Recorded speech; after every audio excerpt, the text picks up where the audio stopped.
Welcome back to Trans Am. What a sight and what a weekend ahead. A huge, huge field of over 48 TA2 cars, all lined up and ready to go. It's been a long winter, as we said at the top, but we have a bumper field, including this man, Misha Goikberg, who has been such a perennial part of Trans Am over the last few years. But he does race Sebring here in the 12 hours. He does Daytona. He pretty much races in every series he can get his hands on. Great to have him back in Trans Am, and that's the popularity. All eyes will be on these cars, though. The all-yellow, three-dimensional services run by Doug Peterson, but with the champion, Rafa Matos, and, of course, Adam Andretti. The big news is, Rafa, of course, is the champion, but I spoke to Adam Andretti earlier in the weekend, and he is unfettered. He's ready to go for the title, and he is racing in that number 86. His partner, Tiffany, alongside, looking out and watching out, getting ready. There is Adam. A little wave from him.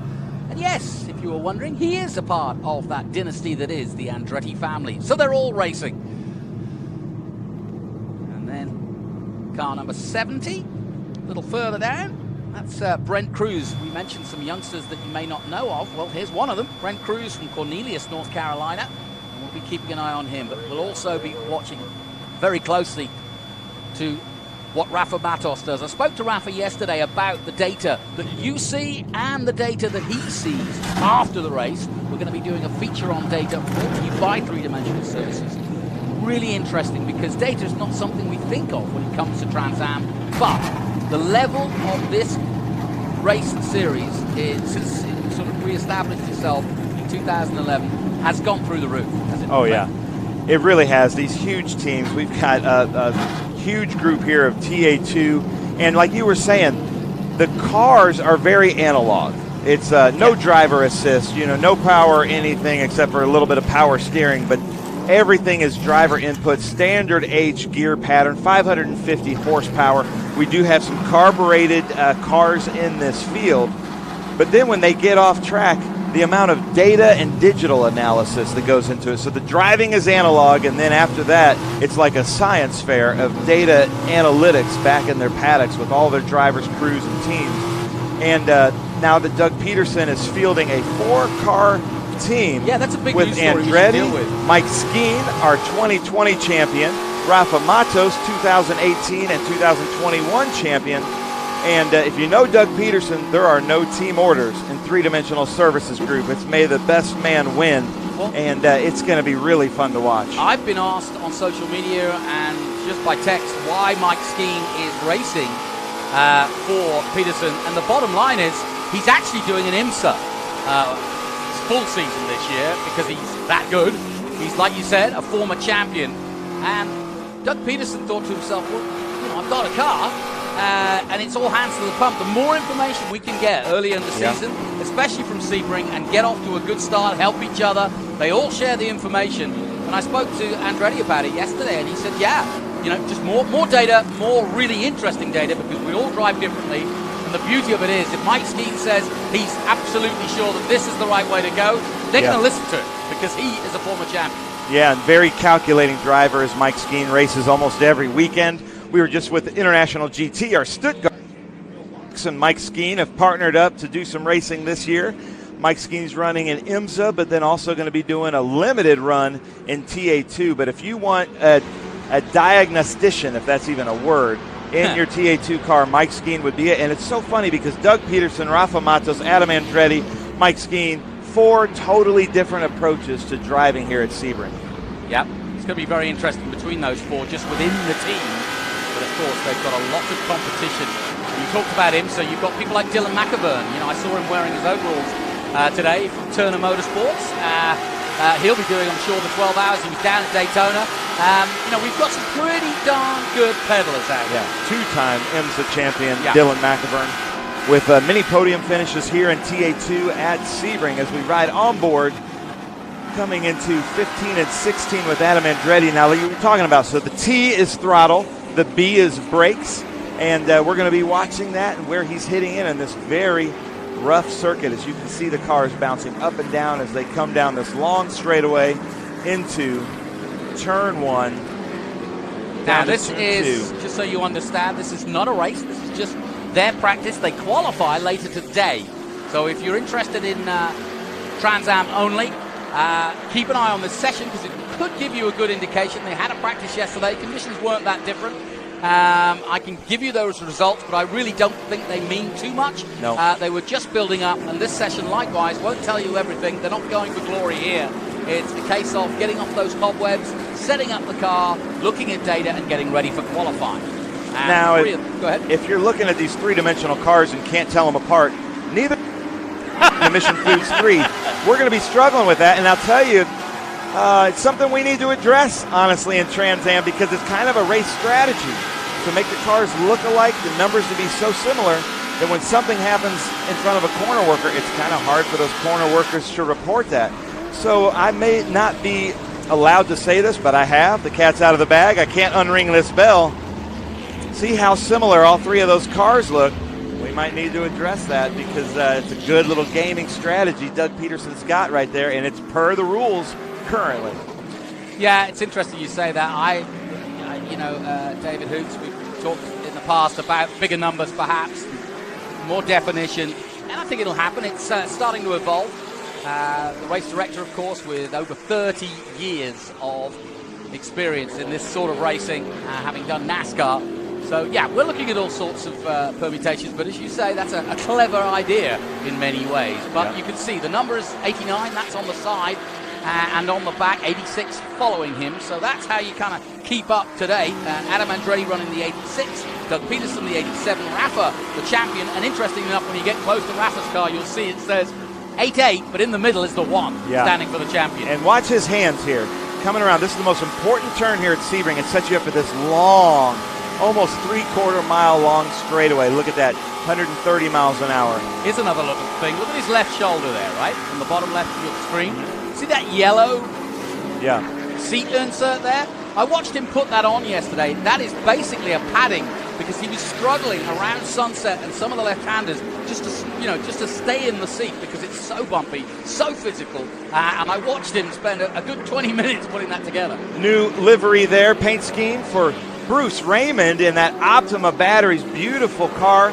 His wife has the snake eye headlights, and then you'll see tomorrow in the fan walk, she's passing out snake eye sunglasses to anybody that comes to visit that beautiful Optima. You'll snag mine, yeah? Ford Mustang that he's going to be running in the Pro-Am series with us all year. Big season for Adam Andretti. That was a sensational story last year. He didn't have a drive. Doug was away, couldn't get back to do a practice at Lime Rock. Threw Adam in the car. Adam did exactly what Adam Andretti does. He's an accomplished driver in TA in the past and done some TA2, but he immediately got up to speed and pretty much was on a level with Rafa throughout the year. And I would argue that pretty much helped Rafa to that title and could have had perhaps more chances to go for it. Nashville, he was on a chance to win. And so I think that Adam is going to go unfettered until Rafa gets a massive lead, let's say. I think Andretti's going for a championship this year. I think for sure. I think there's 2 3-dimensionals that are going to be going for a championship there. Now, there's Cube 3. That's another youngster, Evan Slater, just 16 years of age. I said we've got some experience. We've got the likes of Rafa Matos, a former rookie, a champion in IndyCar. But now you've got Evan Slater, literally out of karts. He's done a bit of Ford spec racing, but that's all. Well, he raced in TA2 with us at Lime Rock, did a really good job. But I'll tell you about Evan Slater and all of these young guns, and we'll explain that. If you're 24 to 14 years old and running in Trans Am, you can compete for the Simon Gregg Foundation Young Guns competition. Peter Gregg Foundation. Yeah. Peter Gregg Foundation through Simon Gregg, run by Simon Gregg. Yeah. And you can win $20,000. So we have a lot of drivers in the field between the ages of 14 and 24. But I'll tell you, Jonathan, I've met most of them. They're way more mature than either one of us. Wow, that goes without saying. And there he is, number 48, Scott Borchetta. Number 48, because of his hero, childhood hero, Dan Gurney, running that beautiful big machine Spike Cooler. And he, along with Ken Thwaites, responsible for the Nashville event I talked about. That was a huge success, and we're back on the calendar with that again, thanks to Scott. And my hometown, the big machine. Oh, I said to Ken Thwaites yesterday, are they still talking about it? Because I heard the crowd just literally in glee before the IndyCars even ccame out, watching Trans Am. Oh, it was awesome. We had a great race. The Big Machine Music City Grand Prix is definitely one to put on your calendar as a spectator. One of the greatest motorsports events of last year. But now look at that. New to us, Tyler Casera in that Liqui-Moly Stevens Miller car. Really cool to see Tyler Casera back with us in TA2 in the car that we know is a championship running car under Mike Skeen. I had a look at that car yesterday, and it's immaculate. It looks like a fully prepared cup car in terms of when you look at how immaculate the engine is, how immaculate the cockpit is. And I thought about how dreams come true. Tyler Casera made his name in Trans Am by doing the E-Series. He was relatively unknown. He'd done a lot of Spec Miata racing, which, let's face it, folks, is a very, very different race form than this. And now look at him. He's in a factory-winning car with all the right sponsorship, backed by Liqui-Moly, huge coverage for him, big pressure. He started with his pop and his brother, literally going to races, the three of them, and now he's in a full-on team to take him potentially to a championship. Couldn't happen to a nicer guy. Yeah, lovely guy. New father, and just started as a new company. So he's got a lot on his plate right now. New team, new child, new company, and we're so glad to have Tyler Casera out there. But there he is. There's the champ. Yeah, you see that one in the middle of the 8? That's a neat detail. It comes around Big Machine Vodka, Spike Cooler, turn 17. Hugging that wall there. He's going for a flyer. He is looking to see what kind of time he can get. Well, the game is on because Mike Skeen is fastest so far, 206.2. Rafa right there with him, 206.4. And then Misha Goikberg in third. Good to see Misha back in the field. Connor Mosak, the youngster that made a name for himself last year, got a win and is in fourth at the moment. Tyler Casera, the man we were talking about just a moment ago, currently fifth. Adam Andretti in sixth. There we're on board with Adam Andretti. Coming around the really twisty part. Now, they just recently widened this bridge. It used to only be to the ends of the road there. We're so happy. Sebring constantly making improvements. Amazing track at Sebring under the leadership of Wayne. It's so glad to be back here. And I just heard today at drivers' meeting that we're back here for the next 5 years. Wow, that's a big story. Excellent stuff. I love Sebring. And I love that we start our season here at Sebring, because this is where the Trans Am Series started back in 1966. Yes, the Trans Am Series has been running that long. In fact, Pontiac, bam, after this great series. And you can see why, because if you like American muscle cars, this is where you want to be. Well, and it's I'm so excited for this season because I know you share the buzz that we've seen in the paddock, not in just sheer numbers, but just in the fact that we've had COVID for 2 years. We carried on racing, but it was not easy. And now I feel that everybody has had 2 years to think about what they want to do. The price is right to go racing. As you mentioned, plenty of data, but real pure racing because you don't have the gizmos. That's why Mike Skeen and Cameron Lawrence and Dylan McIvern all want to race in it. That's close. That was a bit too close, wasn't it? Oh, and there's Tyler Casera ducking the inside. This is turn 10. Scott Borchetta around turn 10, holding his line. Look at that. He had the better corner. Way to go, Scott. Well, there's another great story. You know, Scott Borchetta, a music man by heart. I think almost, I'll say this to Scott, he is a racer.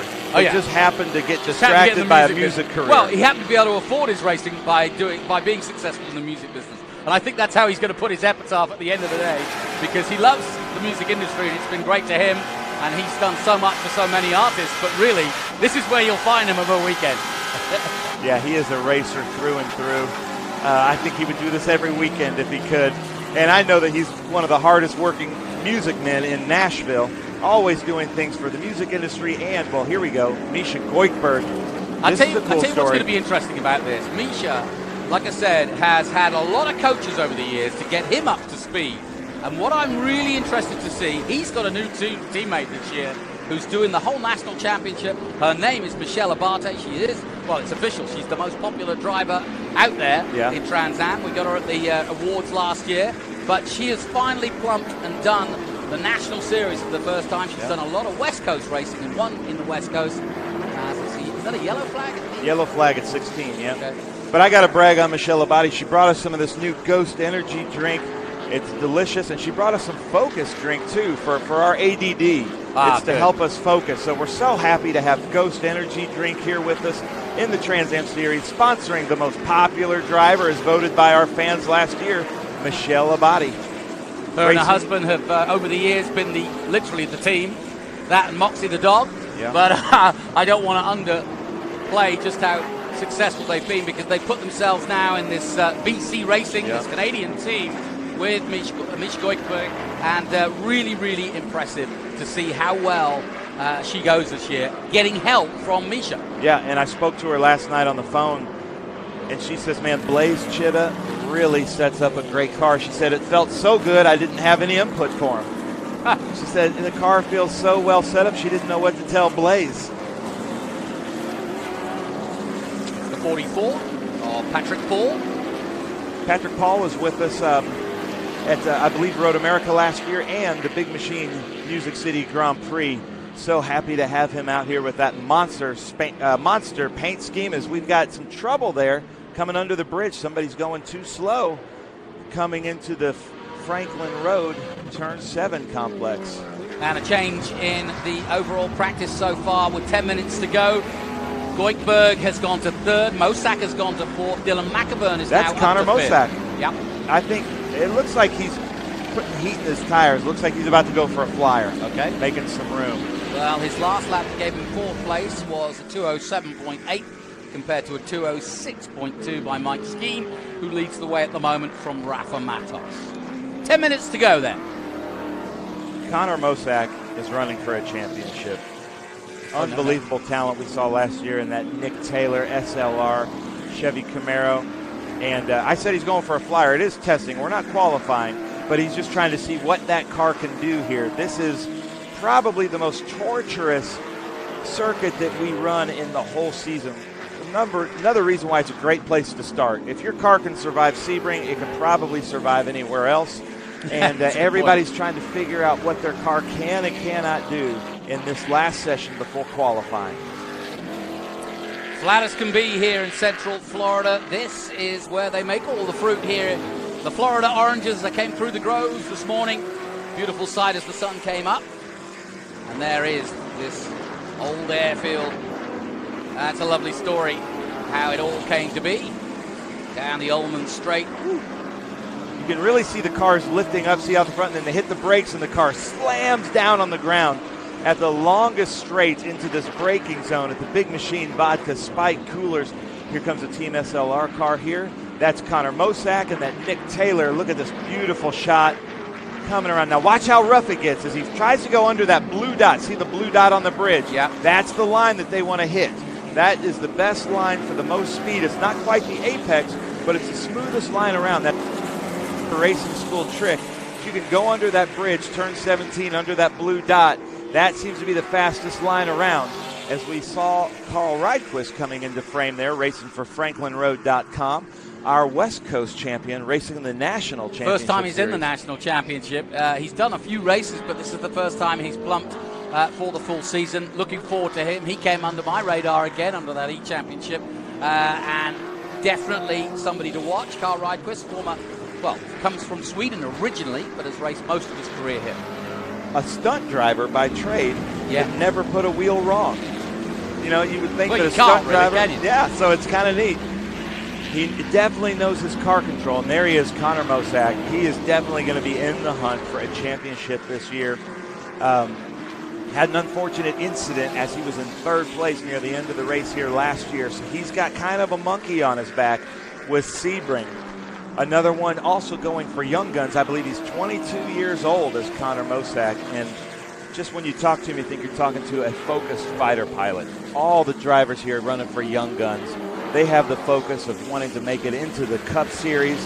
And it's like talking to drivers that have been driving for sometimes 30, 40 years. The focus you talk to in these drivers, including Connor Zilic, who's going to be racing with us, coming from racing Miatas at St. Petersburg this weekend, coming to race in TA2. He had a great showing with us at VIR last year and got pole.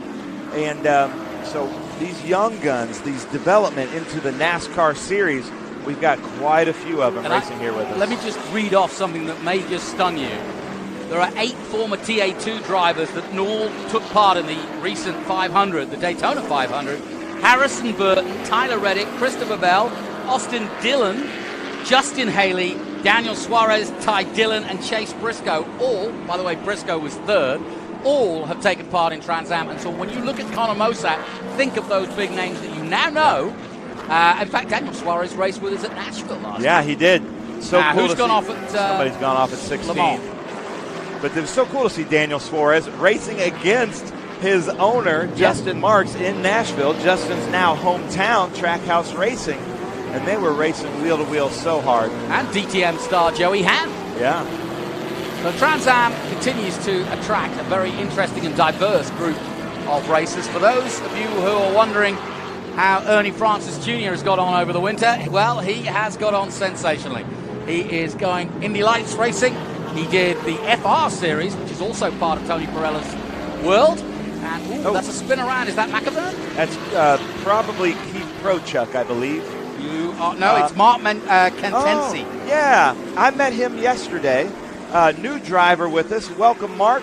Sorry about your incident, but from Istanbul, Turkey. So we have quite a few international drivers here with us this weekend. Yeah. He's with Mike Cope Racing. Has a lot of fun racing. Is welcome to the series. Yeah, and talking about youngsters, Mike Cope's the place to be. If you want to be a youngster and make it, he offers an arrive and drive opportunity, prepares the cars, and he has had a stable of youngsters come through there. Yeah, one I want to give a shout out. We haven't seen a shot of him, but racing for FPEC, we've got Dylan Archer. Also came from the E-Series and the newest in TA2. FPEC has Alan Davison has been racing with us for quite a while in SVRA, a longtime supporter of racing. So glad to see them out here. And now there he is, Dylan McAvern. If I had a fantasy football team of TA2, I'd definitely put him in my top 5 for finishing on the podium. Well, he's hitting the top 5 now, just ahead of Tyler Casera in 6th. Adam Andretti hasn't improved. He stayed in 7th. And Cameron Lawrence. But look at this for a top 8. Skeen, Matos, Goikberg, Mosack, McAvern, Casera, Andretti, and Lawrence. Wow. I got to tell you, who's who of T8. It is. I got to tell you a funny story about Dylan McAvern while we're in practice.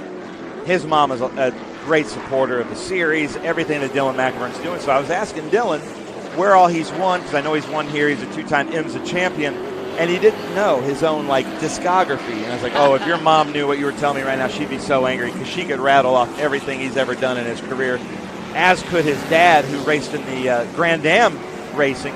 And he's racing his dad's car here with us in the vintage racing. So it's so great to have the McAvern family back with us. And I expect them to do some great things here with us at number 17. Team SLR, the only Mustang in the stable. Whoa. But man, look at that. Pushing hard on the exit of 1 there, the dust flying up. It's been pretty dry. Talking to people in Florida who live here, and they said that the last 2 weeks have been absolutely like this, in the mid-70s, early 80s, throughout much of the last couple of weeks. So that's why there's so much dust flying up here. But you're expecting, Florida is a funny place. It seems to rain once a day. But for the last couple of weeks, it hasn't. So dry, in fact, that when the cars go through dirt roads near the track, as I was yesterday, it's blowing dust on the track. Yeah. So I got yelled at by a corner worker there at 10, which he should have, because I was putting a cloud through that straightaway into difficult turn 10. Conor Mosack's just gone to 3rd quickest. He just set a 2:07.2 and very much on the pace. Look at that shot there from Tony the man on the camera. You notice the numbers, 73, 72, so you've got the Italian flag. That is the manufacturer there that won the 12-hour of Sebring. Yeah. And now the 12 hours been going so long since the 50s that they've had to start a second row. Well, there's our first proper look at Mike Skeen in the 89. He's leading the way, a 2:06.239, his fastest lap. Never easy to jump into a new and different car, but that's Skeen's way. He's done it too. He's done it in the same team. He's driven Camaros and Mustangs in the same season. Yeah, he's done it all. And I don't think his heart rate ever gets above 45. No matter what the situation is. Unless his girlfriend's telling him off. Maybe. just a real tactician as they come in here to Franklin Road, Turn 7, as we look there at Hotel 7 at our huge car show here. Record number of spectators at the Sebring Speed Tour. If you love motorsports and if you're in Central Florida, tickets are still available. They start at just $10. It's a family-friendly atmosphere, and there's no extra charge for camping. You buy a weekend pass, and you can be camping anywhere on this premises. It's going to be hosting the 12 Hours of Sebring here soon. But who is the number 89? Mike Skeen. Oh, and that was a moment. He's pushing. That wasn't the fastest line, though. No, it wasn't, but I think now he's going out and trying to see where the car has grip, where it doesn't. Now he's trying to learn some little advantages, the tactician of Mike Skeen. Yeah, and like I've iterated before, or said before, having talked to both Rafa and Mike, I hadn't spoken to Mike Skeen, but I did speak to Rafa and Adam, and they said, you know, four cars is a lot, but it's as much information as we could possibly get. Another off there at 16. There's Bruce Raymond coming in. Somebody's off there at 16. Now, one thing about Sebring that I love, Matt Muha and his team, Billy is out there up on the safety as John Cloud goes side by side. They will hot pull the cars. That means they will take the cars off the track as we've got green flag racing. So we really appreciate the safety crew here under the guidance of Billy and Matt Muha for taking care of our cars without having to go full force yellow. Yeah, not an improvement for Mike Skeen that last lap, a 230.27 to 206, but he was sliding a lot there. And as you say, he's probably looking for something else in terms of where the grip is and where it's not. You can see the different surfaces laid down. You've got to be really, really on it, because every change of surface and bump makes a difference. We saw under braking on several occasions coming into turns 3 and 4 here at Sebring over the years in Trans Am, how easily you can get it wrong under braking because of those bumps. So there's the finish flag as we ride on board with Rafa Matos, as he should be coming into his cool down lap. Look at how rough it is there. Look at the bottom left there. You can really see his body taking some torture, as I'm sure the country of Brazil is watching and cheering on. As you're watching, leave some comments on the Trans Am Facebook. What else would you like to see this year? Who are you rooting for? If you have a favorite driver, favorite car manufacturer, tell us who that is and who you're rooting for, because we usually do follow the guidance of our fans. This is a fan-driven sport, and we will follow the fans here with your comments. 145 miles an hour before braking hard into the hairpin at 7. Rafa Matos, our current champion, is also a 2018 champion with the same team. He did a year with Silver Hair Racing, and now he's back with Doug Peterson. No change at the leaderboard, though. Looks as though Mike Skeen's 206.2 in this practice session will be the fastest, unless anybody can do something on this lap. Rafa Matos, who we're on board with now, he set a 206.4, which is absolutely fine. Conor Mosak is their biggest challenger in 3rd. Goldberg in 4th position. McAvern 5th, and Tyler Casera top 6. Andretti stayed 7th. Cameron Lawrence in 8th position. And one of our new men, Robert Nokia, in 9th position.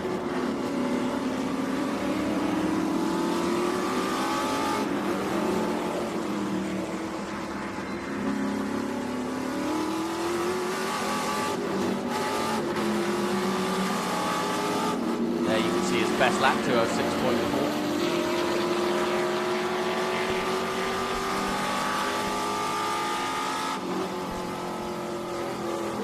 So we're coming into the turn 17, but Jonathan, we're going to go to our commercial, our great sponsors and marketing partners here at the Sebring Speed Tour. Another great practice session with Trans Am at Sebring. Yep, that finishes this practice session, and now it's the official lunch break for here, the competitors and participants here at Sebring. So we'll take a short break, but we'll be back with more action in about half an hour. So stay with us on the live stream. More coming your way. My thanks to Ben Sissel. I'm Jonathan Green. Stay with us here from Sebring and the Speed Tour.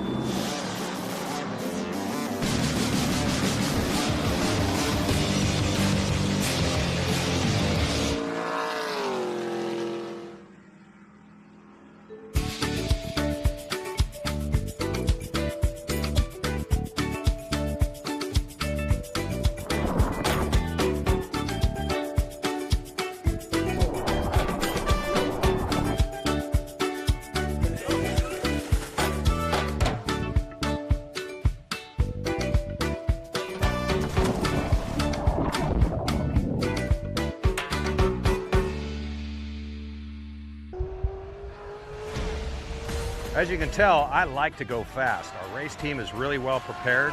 We like to look good, but we also like to dress good, and that's why we shop at Franklin Road Apparel. I own the company, and I wear the clothes that we sell in that store. So check us out. We carry all the top brands: Baldwin, John Barbados, Billy Reed, Goodman brand, and on down the list. So come see us, Franklin Road Apparel, Franklin, Tennessee. Lightweighting means reducing mass and consolidating parts. No one tackles these design and tooling challenges better than three-dimensional services. We'll provide flexible tooling solutions, including integrating parts, reducing design complexity, or even design changes. We're the go-to source for rapid manufacturing and low-volume production. Trust three-dimensional services to develop the most efficient approach to meet your lightweighting challenges today. Three-dimensional services. Prototype, production, proven. Menards is the Midwest's ultimate home improvement store. Family owned since 1958, Menards is the one-stop shop where you always save big money. Get the Midwest's best selection nationwide when you shop online at menards.com. We make it easy to complete your projects around the house, big or small.